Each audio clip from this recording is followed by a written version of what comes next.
Auntie Jen here, and today I'm going to show you how to make Auntie Jen's gluten-free country gravy, and it's so good, I believe you're going to love it, so let's get started on it.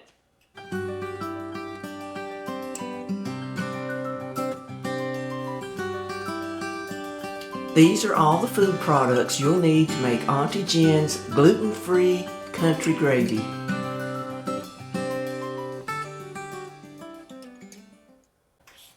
Okay, I've got my stainless steel skillet here, and the first thing we're going to do is add our butter. So I'm going to put in about 2 tablespoons, good sized chunks of butter.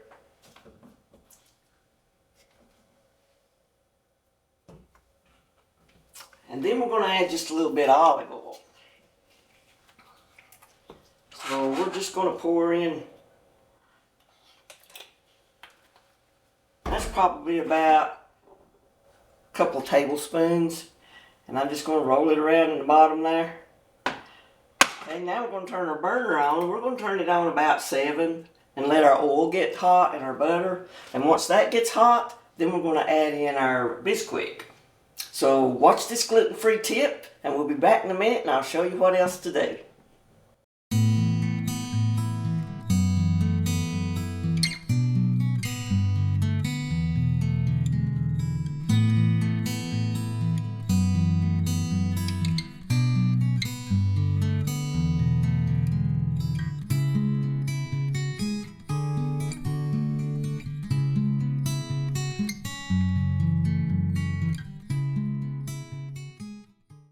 Alright, you can see our olive oil and our butter is all melted together and it's starting to sizzle a little. So you want to make sure that this gets pretty hot. So it's looking pretty good now. Alright, the next thing we're going to do is add some of our biscuits. So we're going to put in probably about 1/4 of a cup, and I'm going to turn the heat down to about 3 for a minute till I get this all stirred in. Make sure I've got enough of my flour in there. I might add just a teeny bit more. I don't know, but it looks like it might need a little bit more. So let's just add a little bit, probably about another teaspoonful. Okay. Alright, now, if you like salt and stuff and you want it a little bit salty and seasoned, I'm going to add just a little bit of salt. That's probably about a teaspoon, half teaspoon, just whatever you like in your salt. Now once you start this gravy, you got to stay at it because you got to continuously stir it. So make sure whenever you're making your gravy that you're not going to have anything else to do while you're doing this. Alright, so we got that going. I'm going to turn my heat back up a little bit to about 6. You don't want it to burn, so you want to watch your temperature here. If it starts burning quickly, definitely turn your temperature down. So we're going to keep stirring. Now you can let this cook until it gets as brown as you want it. Some people like white gravy, some people like it brown, some people like it somewhere in between. So it just depends on what you like here. So we're going to stir this up. Keep stirring it until it gets to the brownness we want. Okay, I'm going to stir this for just a minute and I'll be back here when it gets a little closer to needing the water. Okay, you can see our gravy's getting a little brown there now. So we're about ready to pour in our water. I always lift my skillet up if I think it's getting a little bit too brown or I can smell it burning a little. I'll raise up my skillet off of the heat and keep stirring it. Alright, we're going to turn our heat down to about 3. And now we're going to add in our water. Now, this water that you put in is just going to add enough to start stirring it around. You can see it's starting to thicken up. We'll add just a little bit more water.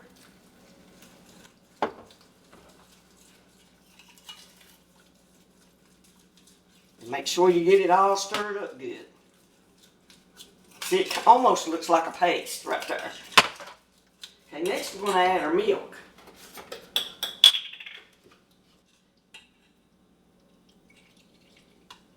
And I'm probably adding about a half a cup of milk here.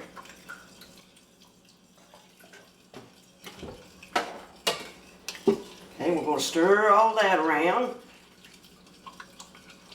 Definitely want to make sure we get lumps out.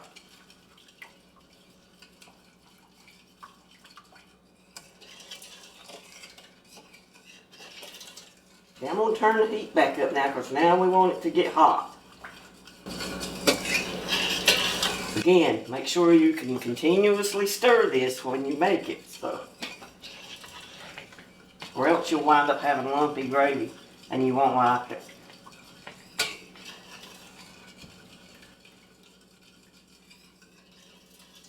Okay, I'm going to turn it up to about 8 on the 8 mark, between 7 and high.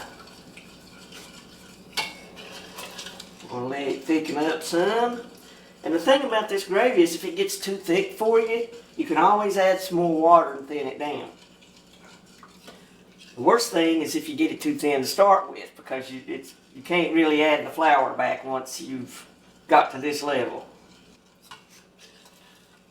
So always make sure you leave room to, if you need to, add water to thin it, instead of getting it too thin to start with. And again, it all depends on how thin and how thick you like your gravy.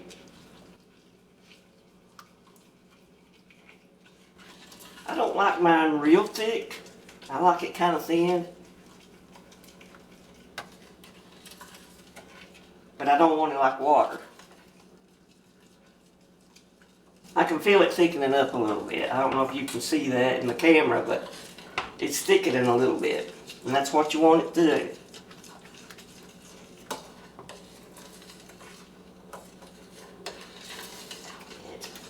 Getting closer to gravy.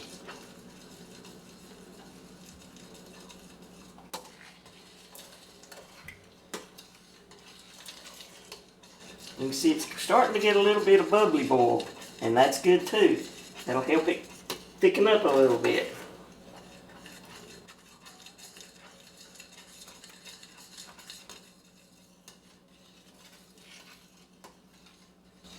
You can probably see it's thickening now.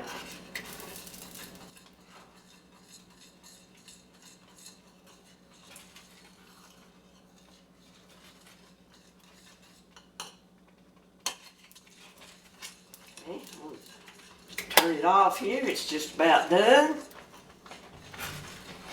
Okay. We'll remove it from the burner. I'll be back in just a minute to show you the finished product.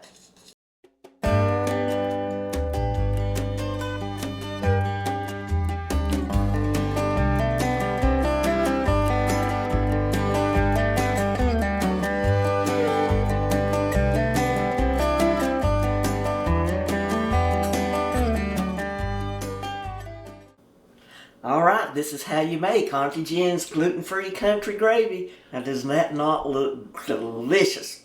Can't wait to eat it. I'm so excited. Alright, so make sure to subscribe now so you can get some more of Auntie Jen's gluten-free recipes. Make sure you share and also leave me a comment. Let me know what you think about it, okay? Alright, Auntie Jen signing off. I'll catch you on the next recipe.